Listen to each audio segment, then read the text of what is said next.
ಸಾವಯವ ಅಂತ ಹೆಸರಿದೆ. ಆ ಹಳ್ಳಿಲಿ ಎಲ್ಲಾರು ಸಿಗುತ್ತಾ? ಮಳೆ ಇಲ್ಲ, ಬೆಳೆ ಇಲ್ಲ, ರಾಸಾಯನಿಕ ಗೊಬ್ಬರ ಇಲ್ಲ ಅಂದ್ರೆ ಬೆಳೆನೇ ಬೆಳೆಯಕ್ ಆಗಲ್ಲ. ಅದು ಈ ಮಕ್ಕಳು ಪೇರೊಂಡ್ರಲ್ಲಿ ಹಾಕ್ತಂಗ ಅದು ಪೈರಿಗೆ ಅದು ಹಾಕ್ಲಿಲ್ಲ ಅಂದ್ರೆ ಕಲರ್ ಬರಲ್ಲ, ಇಳುವರಿನೂ ಬರಲ್ಲ. ಅದರಿಂದ ಯಾವುದೇ ಒಂದು ಪರಿಣಾಮ ಬೀಳಲ್ಲ. ಬಿದ್ರುವೆ ಅದು ಭೂಮಿಗೆ ಹಾಕಿದ್ಮೇಲೆ ವಿಷಭರಿತ ಹೋಗುತ್ತೆ. ಯಾರೇ ಒಂದು ಮೋದಿ ಆಗ್ಬೋದು, ಸಿದ್ದರಾಮಯ್ಯ ಇರ್ಬೋದು, ಯಾವುದೇ ಒಂದು ಪಕ್ಷ ಇರ್ಬೋದು, MRP ಕೊಟ್ರೆ ರೈತರು ಇವತ್ತು ಉದ್ಧಾರ ಆಗ್ತಾರೆ. ಕೊಡ್ಲಿ ಟೊಮೆಟೊ ಯಾವತ್ತು 40 ರೂಪಾಯಿ ರೇಟಿಗೆ MRP ಕೊಡ್ಲಿ. ಮನುಷ್ಯ ಬದುಕಬೇಕು ಅಂತ ಹೇಳಿದ್ರೆ ಗಾಳಿ, ನೀರು, ಬೆಳಕು ಎಷ್ಟು ಮುಖ್ಯನೋ ಆಹಾರನೂ ಅಷ್ಟೇ ಮುಖ್ಯ. ಇತ್ತಿನ ದಿನಗಳಲ್ಲಿ ಏನು ನಾವು ಸೇವಿಸುವಂತಹ ಆಹಾರದಲ್ಲಿ ಕಲಬೆರಕೆ, ಕೆಮಿಕಲ್ಲು, ಕೃತಕ ಬಣ್ಣ, ಇದರಿಂದಾಗಿ ಒಂದಷ್ಟು ರೋಸಿ ಹೋಗಿದ್ದೀವಿ. ಹಾಗಿದ್ರೆ ರೈತ ಕಲಬೆರಕೆ ಅಥವಾ ಕೆಮಿಕಲ್ ಗೊಬ್ಬರವನ್ನ ಬಿಟ್ಟು ಸಾವಯವ ಕೃಷಿಯನ್ನ ಮಾಡಿದ್ರೆ ಎಷ್ಟು ಅನುಕೂಲ ಆಗುತ್ತೆ? ಇದರಿಂದ ಏನು ಸೇವಿಸುವಂತಹ ಆಹಾರ ಉತ್ತಮವಾಗಿರುತ್ತೆ, ಒಳ್ಳೆಯ ಒಂದು ಜೀವನವನ್ನು ಕೂಡ ಸಾಗಿಸ್ಬೋದು, ಆರೋಗ್ಯದ ಮೇಲೆ ಉತ್ತಮವಾದಂತಹ ಒಂದು ಪರಿಣಾಮ ಬೀಳುವಂಥದ್ದು. ಹಾಗಿದ್ರೆ ರೈತ ಸಾವಯವ ಕೃಷಿಯನ್ನ ಮಾಡಬೇಕು ಅಥವಾ ರಾಸಾಯನಿಕದಿಂದ ಹೊರಗಡೆ ಬರಬೇಕು? ಇದನ್ನು ಮಾತನಾಡಿಸ್ಲಿಕ್ಕೆ ನಾನೀಗ ಸದ್ಯ ಒಂದು ಮಾರ್ಕೆಟ್ನಲ್ಲಿದ್ದೀನಿ. ತರಕಾರಿ ಮಾರುವವ್ರನ್ನ ಕೇಳೋಣ. ಅಂದರೆ ಇತ್ತೀಚಿನ ದಿನಗಳೇನಾಗಿದೆ ಅಂತ ಹೇಳಿದ್ರೆ ಬೇಗ ಗ್ರೋತ್ ಆಗಬೇಕು ಅನ್ನುವಂತಹ ಒಂದು ಉದ್ದೇಶದಿಂದ, ಬೇಗ ಶ್ರೀಮಂತ ಆಗಬೇಕು ಅಂತ ಹೇಳಿ ಒಂದಷ್ಟು ರಾಸಾಯನಿಕ ಪದಾರ್ಥಗಳನ್ನು ಅಥವಾ ರಾಸಾಯನಿಕವನ್ನು ಬಳಸಿ ಬೇಗ ಬರಬೇಕು, ಬೇಗ ಮುಂದೆ ಬರಬೇಕು, ಬೇಗ ಸಂಪಾದನೆ ಮಾಡಬೇಕು ಅಂತ ಹೇಳಿ, ಕೈ ತುಂಬ ಹಣ ಸಂಪಾದನೆ ಮಾಡಬೇಕು ಅಂತ ಹೇಳಿ ರಾಸಾಯನಿಕ ಬಳಸುವಂಥದ್ದು ಇದು ಎಲ್ಲರ ಮೇಲೂ ಕೂಡ ಪರಿಣಾಮ ಬೀಳ್ತಿದೆ. ಹಾಗಾದರೆ ಸಾವಯವ ಮಾಡಿದ್ರೆ ಎಷ್ಟು ಅನುಕೂಲ ಆಗುತ್ತೆ? ಈ ಬಗ್ಗೆ ಮಾತನಾಡಲಿಕ್ಕೆ ತರಕಾರಿ ಮಾರುವವರು ಕುಮಾರ್ ಅವ್ರನ್ನ ನಾನು ಮಾತಾಡಿಸ್ತಾ ಹೋಗ್ತಿದ್ದೀನಿ. ಸರ್, ಇತ್ತೀಚಿನ ದಿನಗಳಲ್ಲಿ ನೀವು ನೋಡಿದ್ದೀರಾ, ಕೃತಕ ಬಣ್ಣ, ರಾಸಾಯನಿಕ ಪದಾರ್ಥಗಳನ್ನು ಬಳಸಿ ಕೃಷಿ ಮಾಡುವಂಥದ್ದು ಆರೋಗ್ಯದ ಮೇಲೆ ಕೆಟ್ಟ ಪರಿಣಾಮ ಬೀಳ್ತಿದೆ. ಏನು ಹೇಳ್ತೀರಾ ನೀವು ಅಂತ ಹೇಳಿ? ಅಂದರೆ ಸಾವಯವ ಕೃಷಿ ಮಾಡಿದರೆ ಬದುಕಲಿಕ್ಕೆ ಆಗಲ್ವಾ ಜನ? ಯಾಕೆ ಇದಕ್ಕೆ ಅಡಿಕ್ಟ್ ಆಗಿದ್ದಾರೆ ರಾಸಾಯನಿಕಕ್ಕೆ ಅಂತ? ಸಾವಯವ ಇದು ಎಲ್ಲರಿಗೂ ಎಲ್ಲಿ ಸಿಗುತ್ತೆ? ಅದು ಯಾವುದೋ ಒಬ್ಬ ರೈತರಿಗೆ ಸಿಗ್ಬೋದು, ಎಲ್ಲ ರೈತರಿಗೂ ಎಲ್ಲೂ ಸಿಗಲ್ಲ. ಹಳ್ಳಿ ಇದರಲ್ಲಂತೂ ಎಲ್ಲೂ ಸಿಗಲ್ಲ. ಸಾವಯವ ಅಂತ ಹೆಸರಿದೆ. ಆ ಹಳ್ಳೀಲಿ ಎಲ್ಲರೂ ಸಿಗುತ್ತಾ? ನೋಡಿದ್ದೀರಾ? ನಮ್ಮ ಹಳ್ಳಿಗಳಿಗೆ ಬಂದು ನೋಡಿ. ನೀವು ಒಬ್ಬೊಬ್ಬರ TV ಇದರಾಗಿದ್ದೀರಾ, ಅದರಲ್ಲಿ ನೀವು ಹಳ್ಳಿಗೆ ಬಂದು ನೋಡಿ. ಅದರಲ್ಲಿ ಹಳ್ಳಿಗೆ ಬಂದು ನೋಡಿದಾಗ ನಿಮಗೆ ಅದು ಗೊತ್ತಾಗುತ್ತೆ ಸಾವಯವ ಏನಿದೆ, ಹಸಿಂದು ದನಿ ಗೊಬ್ಬರ ಏನಿದೆ, ಇದು ಸಾರ್ವಜನಿಕ ಏನಿದೆ, ಅದರಲ್ಲೆಲ್ಲ ಅಲ್ಲಿ ಸಿಗುತ್ತೆ. ಇಲ್ಲೇನು ಟೌನಲ್ಲಿ ಏನು ಸಿಗಲ್ಲ. ಈಗ ಸಾವಯವ ಕೃಷಿ ಪ್ರಾರಂಭವಾಗಿದೆ ಹಳ್ಳಿಯಲ್ಲಿ. ಈಗ ಹಳ್ಳಿಯಲ್ಲೇ ಸಾವಯವ ಇಲ್ಲ ಅಂತ ಹೇಳ್ತಿದ್ದೀರಾ ನೀವು? ಇಲ್ಲ, ಅಲ್ಲಿ ಇಲ್ವಲ್ಲ. ಎಲ್ಲಿದೆ ತೋರಿಸಿ ನಮ್ಮ ಹಳ್ಳಿಲಿ ಬಂದು. ನಮ್ಮ ಹಳ್ಳಿಯಲ್ಲಿ ಎಲ್ಲ ಸಾವಯವ ಎಲ್ಲರೂ ಇದ್ರಲ್ಲಿ ಸಿಕ್ಕಿರೆ ತೋರಿಸಿ. ನಾನು ನಮ್ದು ಹಳೆಬೀಡು, ಬೇಲೂರು ಹತ್ರ ಹಳೆಬೀಡು, KBL ಅಂತ ಊರು. ಅಲ್ಲಿ ಬಂದು ನಿಮ್ಮ ಹಳ್ಳಿಲಿ ವಿಸಿಟ್ ಮಾಡಬೇಕು. ಇಲ್ಲಿ ಟೌನಲ್ಲಿ ಏನೇನು ಸಿಗಲ್ಲ. ಅಲ್ಲಿ ಸಾವಯವ ಇದೆಯೋ, ರಾಸಾಯನಿಕ ಇದೆಯೋ, ಯಾವುದಿದೆ ಅಂತ ಅಲ್ಲಿ ನೀವು ಪತ್ತೆ ಮಾಡಬೇಕು. ಈಗ ತರಕಾರಿ ಬರೋದೇ ಹಳ್ಳಿಯಿಂದ ಸಿಟಿಗೆ ಬರುತ್ತೆ, ಪೇಟೆಗೆ ಬರುತ್ತೆ. ಈಗ ಅಲ್ಲೇ ಏನು ಸಾವಯವ ಬಳಸ್ತಾ ಇಲ್ಲ, ರಾಸಾಯನಿಕ ಬಳಸ್ತಾ ಇದ್ರೆ ನಮ್ಮ ಮೇಲೆ ಎಲ್ಲ ನೀವು ಕೂಡ ಆಹಾರವನ್ನು ತಗೊಳ್ತೀರಾ, ತರಕಾರಿನ ಬಳಸ್ತೀರಾ, ಎಲ್ಲರೂ ಕೂಡ ತಿಂತೀವಿ. ಪರಿಣಾಮ ಬೀಳಲ್ವಾ ರಾಸಾಯನಿಕ ಪದಾರ್ಥ? ಯಾವುದೂ ವಿಷಭರಿತ ಬರಲ್ಲ. ಭೂಮಿಯಿಂದ ಅದು ಏನು ವಿಷಭರಿತ ಏನು ಬರಲ್ಲ. ಅದು ಪ್ರಕೃತಿವಾಗಿ ಬೆಳವಣಿಗೆ ಆಗಿ ಬರೋದು ಬೆಳೆ. ಅದೇನು ಯಾರೇನು ಕೆಮಿಕಲ್ ಹಾಕಿ ಇದು ಮಾಡೋಕ್ಕಾಗಲ್ಲ. ಏನು ಔಷಧಿ ಹೊಡೆದ್ರೆ ಬರಲ್ಲ. ಔಷಧಿ ಕೆಮಿಕಲ್ ಹೊಡಿಲ್ಲ ಅಂದರೆ ಬೆಳೆನೇ ಬರಲ್ಲ. ಈಗ ನಮ್ಗೆ ಹುಷಾರಿಲ್ಲ ಅಂದರೆ, ಜ್ವರ ಬಂದರೆ ನಾವು ಇಂಜೆಕ್ಷನ್ ತಗೊಳ್ಳೇಬೇಕು, ಇಂಗ್ಲೀಷ್ ಮೆಡಿಸಿನ್ ತಗೋಬೇಕು. ಆಯುರ್ವೇದಕ್ಕೆ ಎಲ್ಲಿ ಸಿಗುತ್ತೆ? ಇದೆಯಾ ಎಲ್ಲರೂ ಇಲ್ಲಿ? ಎಲ್ಲರೂ ಆಯುರ್ವೇದಕ್ಕಿದೆ ತೋರಿಸಿ. ನಮ್ಮ ಹಳ್ಳಿಲಿ ಬಂದು ಆಯುರ್ವೇದಕ್ಕೆ ಒಂದಿದೆ. ಹಾಸ್ಪಿಟ್ಲಿಗೆ ಡಾಕ್ಟ್ರ್ ಬಂದರೆ ಇದೇ ಬರಲ್ಲ. ಒಂದಿದ್ರೆ ಒಂದಿರಲ್ಲ. ಈಗ ರಾಸಾಯನಿಕ ಬಿಟ್ಟರೆ ಬದುಕಲಿಕ್ಕೆ ಆಗಲ್ವಾ? ಹಂಗಾದ್ರೆ ರೈತರು ನಾವೆಲ್ಲರೂ ಕೂಡ ಏನೋ ಎಲ್ಲರೂ ಬದುಕ್ಬೋದು. ಹಿಂದೇನು ರಾಸಾಯನಿಕ ಇಲ್ದಲ್ಲೇ ಬದುಕಿದ್ದಾರೆ. ನಾವು ನಮ್ಮ ಕಾಲದಲ್ಲಿ ನಾವು 77, 78, 80ರಲ್ಲಿ ನಾವು ಒಂದು ಎಕರೆಗೆ 20 ಚೀಲ 25 ಚೀಲ ರಾಗಿ ಬೆಳ್ತಿದ್ದು. ಈಗ ಒಂದು 10 ಚೀಲ ರಾಗಿ ಬೆಳೆಯೋಕ್ಕೆ ಆಗ್ತಾಯಿಲ್ಲ. ಹಳ್ಳಿಲಿ ಮಳೆ ಇಲ್ಲ, ಬೆಳೆ ಇಲ್ಲ, ರಾಸಾಯನಿಕ ಗೊಬ್ಬರ ಇಲ್ಲ ಅಂದರೆ ಬೆಳೆನೇ ಬೆಳೆಯೋಕ್ಕಾಗಲ್ಲ.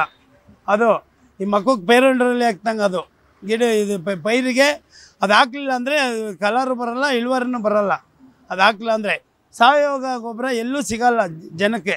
ಈಗ ಹಾಗಂತೇಳಿ ರಾಸಾಯನಿಕವನ್ನು ಹಾಕಿ ತರಕಾರಿನ ಬೆಳೆದು ತಿನ್ನೋದ್ರಿಂದಾಗಿ ಎಷ್ಟು ವರ್ಷಗಳು ಬದುಕ್ತೀವಿ ಅಂತ ಹೇಳಿ, ಏನು ಆರೋಗ್ಯದ ಮೇಲೆ ಕೆಟ್ಟ ಪರಿಣಾಮ ಬೀಳುತ್ತೆ? ಆರೋಗ್ಯ ಬೇಗ ಅದೇ ಕೆಟ್ಟತ್ತೆ ಅನ್ನುವಂಥದ್ದು. ಆರೋಗ್ಯ ಬರುತ್ತೆ ಅಂತಂದರೆ ಇದನ್ನು ನಾವು ಕಂಪ್ನಿನೇ ನಿಲ್ಲಿಸ್ಬೇಕು. ಅವರು ಅದನ್ನು ಕಂಪ್ನಿ ನಿಲ್ಲಿಸಿದ್ರೆ ಯಾರಿಗೂ ಸಿಗಲ್ಲ. ಅದು ಯಾರಿಗೂ ಸಿಗ್ದಂಗೆ ಆಗುತ್ತೆ. ಅವಾಗ ಮನೆಯಲ್ಲಿ ಅವ್ರು ಸಾವಯವ ಗೊಬ್ಬರ ಮಾಡ್ಕೊತಾರೆ, ದನಗಳು ಸಾಕ್ತಾರೆ, ಮನೆಯಲ್ಲೇ ಗೊಬ್ಬರ ಮಾಡ್ಕೊಂಡು ಇದು ಸಿಗೋದ್ರಿಂದ ಅದನ್ನು ನಾವು ಉಪಯೋಗಿಸ್ತಾ ಇಲ್ಲ ಜನ. ಈಗ ಅದನ್ನು ಕಂಪ್ನಿ ಈಗ ಒಂದು DAP ಗೊಬ್ಬರ ಬೇಕು ಅಂದರೆ 2000, ಒಂದು 20 ಗೊಬ್ಬರ ಬೇಕು ಅಂದರೆ 1500, ಒಂದು ಚೀಲ ಗೊಬ್ಬರ ತಂದು ಹೊಲಕ್ಕೆ ಹಾಕ್ಬೇಕು ಅಂದರೆ ಅವನಿಗೆ 100 ರೂಪಾಯಿ ಖರ್ಚಿದೆ.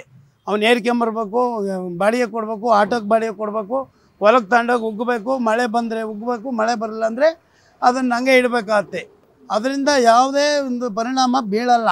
ಬಿದ್ದರೂ ಅದು ಭೂಮಿಗೆ ಹಾಕಿದ ಮೇಲೆ ವಿಷಭರಿತ ಹೋಗುತ್ತೆ.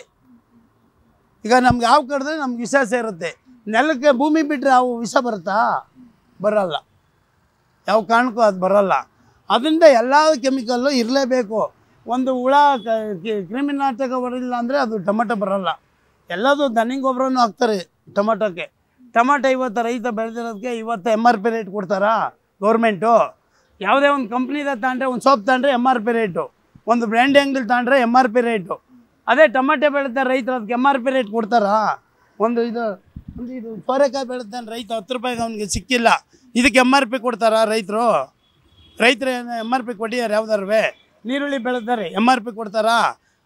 ಇವತ್ತಿನ ಏನು ರೇಟ್ ಇರುತ್ತೆ ಆ ರೇಟಿಗೆ ನಾವು ಬಂದು ಮಾರಿ ಹೋಗ್ಬೇಕು ಹೊರತು ಅದನ್ನು ನಾವು ಇಟ್ಕೊಂಡು ಹೋಗಂಗಿಲ್ಲ. ಮಶಾಣಕ್ಕೆ ಬಂದು ಹೆಣ ಸುಟ್ಟು ಹೋಗ್ಬೇಕು. ಹಂಗಾಗಿ ಯಾವುದೇ ಒಂದು ತರಕಾರಿ ಆಗಲಿ, ಒಂದು ಇದಾಗಲಿ, ಒಂದು ಯಾವುದೇ ಒಂದು ಇವತ್ತು ಮೆಣಸಿನ್ಕಾಯಿ ರೇಟ್ ಜಾಸ್ತಿ ಆಗಿದೆ, ಅದಕ್ಕೆ MRP ಕೊಡ್ತಾರಾ? ಯಾರೇ ಒಂದು ಮೋದಿ ಆಗ್ಬೋದು, ಸಿದ್ದರಾಮಯ್ಯ ಇರ್ಬೋದು, ಯಾವುದೇ ಒಂದು ಪಕ್ಷ ಇರ್ಬೋದು, MRP ಕೊಟ್ಟರೆ ರೈತರು ಇವತ್ತು ಉದ್ಧಾರ ಆಗ್ತಾರೆ. ಕೊಡಲಿ ಟೊಮೆಟೊ ಯಾವತ್ತು 40 ರೂಪಾಯಿ ರೇಟಿಗೆ MRP ಕೊಡಲಿ ಬೆಳೆದವ್ರಿಗೆ ರೈತರು. ಇವತ್ತು ಕೊತ್ತಂಬರಿ 40 ರೂಪಾಯಿ ಐತೆ, 20 ರೂಪಾಯಿ ಐತೆ, 10 ರೂಪಾಯಿ ಇದ್ದ ಅವಾಗ ಯಾರು ಕೇಳಲಿಲ್ಲ. ಇವತ್ತೇನು ಡಿಮ್ಯಾಂಡ್ ಆಯ್ತು ಅಂದರೆ ಎಲ್ಲರೂ ಕೇಳ್ತಾರೆ, ಯಾಕೆ ರೇಟ್ ಜಾಸ್ತಿ ಆಯಿತು? ಅದು 1000 ಜನ ರೈತರು ಬೆಳೆಯೋದು ಒಬ್ಬ ರೈತರು ಬೆಳೆದಿರ್ತಾನೆ. ಅವಾಗ 100ಕ್ಕೆ ಒಬ್ಬನೇ ಬೆಳೆದಿರೋದು. ಅವಾಗ 100 ಜನಕ್ಕೆ 100 ಜನ ಬೆಳೀತಾರೆ 10 ರೂಪಾಯಿ ಇಟ್ಟು ಕೊತ್ತಂಬರಿ ಆದಾಗ. ಈಗ ಯಾವುದನ್ನು ಹಾಕಿ, ಯಾವ ಗೊಬ್ಬರವನ್ನು ಹಾಕಿ, ಸಾವಯವ ಗೊಬ್ಬರವನ್ನು ಹಾಕಿ ಬೆಳೆದ್ರೆ ಬೆಲೆ ಜಾಸ್ತಿನಾ ಅಥವಾ ರಾಸಾಯನಿಕ ಗೊಬ್ಬರವನ್ನು ಹಾಕಿ ಬೆಳೆದ್ರೆ ಬೆಲೆ ಜಾಸ್ತಿನಾ? ಯಾವ್ದು ಉತ್ತಮ ಅಂತ ಹೇಳಿ? ಉತ್ತಮ ಅಂತೇನಿಲ್ಲ, ಎಲ್ಲದಕ್ಕೆ ನಾವು ಕಾಂಬಿನೇಷನ್ನಾಗಿ ಇರಬೇಕು. ಈ ಊಟಕ್ಕೆ ಉಪ್ಪಿನಕಾಯಿ ಇರಬೇಕು, ಅದು ಕಾಂಬಿನೇಷನ್ ಇರಬೇಕು. ಆ ಥರ ಉಪ್ಪಿನಕಾಯಿ ಯಾವ್ದು ಹಾಗಾದ್ರೆ? ಯಾವುದು ರಾಸಾಯನಿಕ ಗೊಬ್ಬರನ ಸಾವಯವ ಗೊಬ್ಬರ? ಸಾವಯವ ಗೊಬ್ಬರ ಎಲ್ಲದನ್ನು ಹಾಕಿ ಬೆಳೆದಿರ್ತಾರೆ ರೈತರು. ಈಗ ಒಂದು ನಿಮಗೆ ಯಾವುದೇ ಒಂದು ಹೊಲದಲ್ಲಿ ನಾವು ಉಪ್ಪಿನಕಾಯಿ ಮಾಡಬೇಕು ಅಂದರೆ ಅದನ್ನು ಎಲ್ಲದೂ ಸೇರ್ಕೊಂಡಿರುತ್ತೆ. ಅದು ವಿಷಭರಿತ ಅಂದರೆ ಅದೀಗ ನಾವು ಒಂದು ಜ್ಯೂಸ್ ಮಾಡಿರ್ತಾರೆ ಕಂಪ್ನಿಯನ್ನು, ಅದು ಕೆಡ್ದಂಗೆ 6 ತಿಂಗಳು ಅದಕ್ಕೂ ವಿಷ ಬರುತ್ತೆ. ಆಗ ರಾಸಾಯನಿಕ ಇಲ್ಲಾಂದ್ರೆ ಬದುಕಲಿಕ್ಕೆ ಆಗೋದೇ ಇಲ್ಲ. ಹಂಗಾದ್ರೆ ಅಡಿಟ್ ಆಗ್ಬಿಟ್ಟಿದಾರಲ್ಲ. ಬದುಕ್ಬೋದು, ಎಲ್ಲದೂ ಬದುಕ್ಬೋದು. ಹಿಂದೇನು ರಾಸಾಯನಿಕ ಇರಲೇ ಇಲ್ಲ. ಈಗ 25 ವರ್ಷದಿಂದ ಈಚೆಗೆ ಬಂದಿದ್ದು. ಅದಕ್ಕೆ ರಾಸಾಯನಿಕ ಗೊಬ್ಬರಕ್ಕೆ ಮುಂದೆ 250 ರೂಪಾಯಿ ಇತ್ತು. 2020 80ನೇ ಇಸ್ವಿಲಿ 200 ರೂಪಾಯಿ ಅದು ಗೊಬ್ಬರ. 90ಕ್ಕೆ 350 ಆಯಿತು. ಕುಮಾರಸ್ವಾಮಿ ದೇವೇಗೌಡರು ಇದಾದಾಗ 350 ಆಯಿತು. ಅದು ಗೊಬ್ಬರಕ್ಕೆ ಸಬ್ಸಿಡಿ ಕೊಟ್ಟರು. ಇವಾಗ ಸಬ್ಸಿಡಿ ಕೊಡ್ತಾ ಇಲ್ಲ. ಓಕೆ, ಕೊನೆಯದಾಗಿ ರಾಸಾಯನಿಕ ಗೊಬ್ಬರವನ್ನ ಹಾಕಬೇಕಾ ಅಥವಾ ನಮಗೆ ಸಾವಯವನ್ನೇ ಸಾಕ? ಏನು ಹೇಳ್ತೀರಾ? ಎರಡರಲ್ಲಿ ಯಾವ್ದು ಬೇಕು? ಎರಡೂ ಬೇಕು. ಅದಿಲ್ಲ ಅಂದರೆ ಇದನ್ನಾರು ಸಿಗುತ್ತಲ್ಲ. ಈಗ ರೈತರಿಗೆ ಅದು ಸಿಗುತ್ತೆ, ಅದು ಈಗ ಅಂಗಡಿಗಳು ಸಿಗುತ್ತೆ, ದಡಕ್ಕೂ ತರ್ತಾರೆ. ಸಾವಯವ ತರಬೇಕು ಅಂದರೆ ಎಲ್ಲಿ ಹುಡುಕ್ತೀರಾ? ನಾವು ಮನೇಲಿ ಮಾಡ್ಕೋಬೇಕು. ದನಗಳು ಸಾಕಬೇಕು, ಹಸುಗಳು ಸಾಕಬೇಕು. ಒಂದು ಹಾಲಿನ ರೇಟು ಈಗ ಒಂದು ಹಾಲು ಒಳ್ಳೇದು ಎಲ್ಲರಿಗೂ ಸಿಗ್ಬೇಕಲ್ಲ. ಎಲ್ಲರೂ ಹಸು ಸಾಕ್ಬೇಕಲ್ಲ. ಹಸುಗಳು ಸಾಕಿ ಸಗಣಿ ಅದು ಹಾಕಿ ತಿಪ್ಪೆಗೆ ಹಾಕಿ ಕರಗಿಸಿ ತಗೊಂಡೋಗಿ ತಿಪ್ಪೆಗೆ ಹಾಕಿದ್ರೆ ಹೊಲಕ್ಕೆ ಹಾಕಿದ್ರೆ ಗೊಬ್ಬರ ಬರುತ್ತೆ. ಅದರಿಂದ ಇಳುವರಿ ಬರುತ್ತೆ, ಕಲರ್ ಬರುತ್ತೆ. ಸ್ವಲ್ಪ ಇದು ಕೆಮಿಕಲ್ ಹಾಕಲೇಬೇಕಾಗತ್ತೆ ಅದಕ್ಕೂ. ಅದು ಹಾಕಲಿಲ್ಲ ಅಂದರೆ ಬೆಳೆನೂ ಚೆನ್ನಾಗಲ್ಲ. ನಾವು ಹಿಂಗೆ ಅಂತೀನಿಂತಲ್ಲ, ನಾವು ಇವತ್ತು ರೈತರ ತಂದು ವ್ಯಾಪಾರ ಮಾಡ್ತೀವಿ. ನಮಗೆ ಕೆಜಿಗೆ ಒಂದು 5 ರೂಪಾಯಿ ಸಿಕ್ಕರೆ ಸಾಕು. ಇವಾಗ ಟಮಾಟೆ ಅವ್ರ ರೈತರಿಗೆ ಬಾಡಿಗೆ ದುಡ್ಡು ಸಿಗ್ತಾ ಇಲ್ಲ, ಬೆಳೆದಿರೋ ರೈತರಿಗೆ. ರೈತರಿಗೆ ಏನು ಹೇಳಿಕ್ಕೆ ಬಯಸ್ತೀರಾ ನೀವು? ರಾಸಾಯನಿಕ ಹಾಕಬೇಡಿ ಅಂತ ಹೇಳ್ತೀರಾ, ಸಾವಯವ ಮಾಡಿ ಅಂತ ಹೇಳ್ತೀರಾ? ಸಾವಯವ ಮಾಡಬೇಕು. ಎಲ್ಲರಿಗೂ ಸಿಗಲ್ಲ ಅದು, ಪ್ರತಿಯೊಬ್ಬ ರೈತರಿಗೂ ಸಿಗಲ್ಲ. ಈಗ ಯಾರೋ 1 ಎಕರೆ ಜಮೀನು ಇಟ್ಟಿರ್ತಾನೆ, ಅವನಿಗೆ ಸಾವಯವ ಸಿಗಲ್ಲ. ಅವನು ಯಾರೋ ಒಂದು 10 ಹಸ ಸಾಕಿರ್ತಾನೆ, ಅವ್ನು ಸಾವಯವ ಗೊಬ್ಬರ ರೆಡಿ ಮಾಡ್ಕೊಂತಾನೆ. ಒಂದು 10 ಲೋಡ್ ಗೊಬ್ಬರ ವರ್ಷಕ್ಕೆ ಒಂದು 10 ಲೋಡ್ ಆಗುತ್ತೆ. ಒಂದೊಂದು ಹೊಲಕ್ಕೆ ಒಂದು 2 ಲೋಡು 3 ಲೋಡು ಹೊಡ್ಕೊಂಡು ಅದನ್ನು ಬೆಳೆ ಮಾಡ್ತಾರೆ, ಮಾಡಲ್ಲ ಅಂತಲ್ಲ. ಅದು ಬೇಕೇ ಬೇಕು. ಇದು ಸಿಗಲಿಲ್ಲ ಅಂದಾಗ ಅವನು ಅದಕ್ಕೆ ಹೋಗ್ಲೇಬೇಕಾ? ನಾವೀಗ 80ನೇ ಇಸ್ವಿಯಿಂದಲೂ ಮಾರಾಟ ಮಾಡ್ತಾ ಇದ್ವಿ. ಇದಿಷ್ಟು ತರಕಾರಿ ಮಾರೋರು ಕುಮಾರ್ ಅವರ ಮಾತಾಗಿತ್ತು. ಅಂದರೆ ಸಾವಯವ ಕೃಷಿ ಮಾಡಿದ್ರೆ ಉತ್ತಮ, ಆದರೆ ರಾಸಾಯನಿಕ ಊಟಕ್ಕೆ ಉಪ್ಪಿನಕಾಯಿ ಇದ್ದ ಹಾಗೆ ಇರಲಿ ಅನ್ನುವಂತಹ ಮಾತು. ಆದರೆ ಸಂಪೂರ್ಣವಾಗಿ ಸಾವಯವ ಕೃಷಿಯನ್ನು ಅಳವಡಿಸ್ಕೊಂಡ್ರೆ ರೈತರು ಇದನ್ನು ಬೆಳೆದಂತಹ ಒಂದು ಏನು ತರಕಾರಿ ಇದೆಯಲ್ಲ, ಸಾವಯವ ತರಕಾರಿ ಎಲ್ರಿಗೂ ಕೂಡ ಉತ್ತಮ, ಆರೋಗ್ಯ ಚೆನ್ನಾಗಿರುತ್ತೆ. ಆದರೆ ಸರ್ಕಾರ ಏನೋ ಸಾಕಷ್ಟು ಸಾವಯವ ಗೊಬ್ಬರವನ್ನು ತಯಾರು ಮಾಡಲಿಕ್ಕೆ ಉತ್ತೇಜನ ಕೊಡಬೇಕು ಅನ್ನುವಂತಹ ಮಾತನ್ನು ತರಕಾರಿ ಏನೋ ಮಾರಾಟ ಮಾಡ್ತಿರುವಂತಹ ಕುಮಾರ್ ಅವರ ಮಾತಾಗಿತ್ತು. ಕ್ಯಾಮ್ರಾ ಪರ್ಸನ್ ಉಲ್ಲಾಸ್ ಜೊತೆ ಅಭಿಜಿತ್ ಗಣೇಶ್, ಕರ್ನಾಟಕ ಟಿವಿ, ಬೆಂಗಳೂರು. ಬೆಂಗಳೂರಿನ ಸಮಗ್ರ ಸುದ್ದಿಗಾಗಿ ನೋಡಿ ಕರ್ನಾಟಕ ಟಿವಿ ಬೆಂಗಳೂರು.